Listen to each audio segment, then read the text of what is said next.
એક બેઠક બિનહરીફ સાથે ભાજપે અંકલેશ્વર તાલુકા પંચાયતમાં ખાતું ખોલ્યું છે. ભાજપ તાલુકા પંચાયતમાં 26, કોંગ્રેસ 15 અને આપ 24 ઉમેદવાર મેદાનમાં ઉતર્યા છે.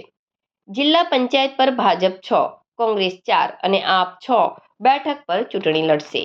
ભાજપે તાલુકા પંચાયતમાં 26 પૈકી માત્ર 2 ઉમેદવાર રિપીટ કર્યા. જિલ્લા પંચાયતમાં 1 રિપોર્ટ કર્યા છે. તાલુકા પંચાયતના ત્રિપાંખીય જંગમાં હવે 25 બેઠક પર જ ચૂંટણી યોજાશે. અંકલેશ્વર તાલુકા પંચાયતની 26 બેઠકના ચૂંટણી જંગ એક તરફ ભાજપ દ્વારા તમામ 26 બેઠક પર ઉમેદવાર ઉતાર્યા છે, જ્યારે કોંગ્રેસ દ્વારા તાલુકા પંચાયતની 26 બેઠકો પૈકી 15 પર ઉમેદવારી નોંધાવી છે, જ્યારે 11 બેઠક પર ચૂંટણી ન લડવાનો નિર્ણય કર્યો છે.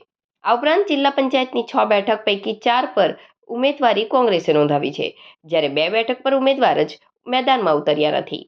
આ વચ્ચે આપ દ્વારા પ્રથમ વખત જ તાલુકા પંચાયતમાં ઝુકાવતા 26 પૈકી 24 બેઠક પર અને જિલ્લા પંચાયતની 6 બેઠક પર ઝુકાવ્યું છે.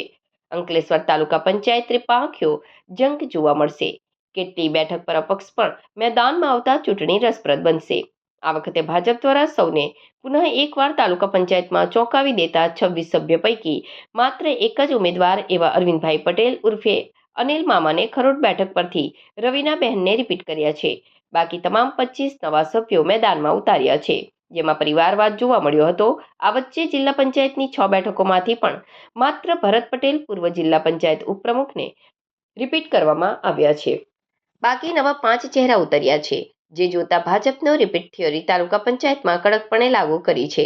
અત્રે ઉલ્લેખનીય છે કે ઝઘડિયા બેઠક પર આપમાંથી ધારાસભ્યની ચૂંટણી લડનાર ઉર્મિલાબેન ભગત હવે ભાજપમાંથી જીતાલી બેઠક પર ચૂંટણી લડશે. તાજેતરમાં જ ભાજપમાં પ્રવેશ મેળવ્યો હતો.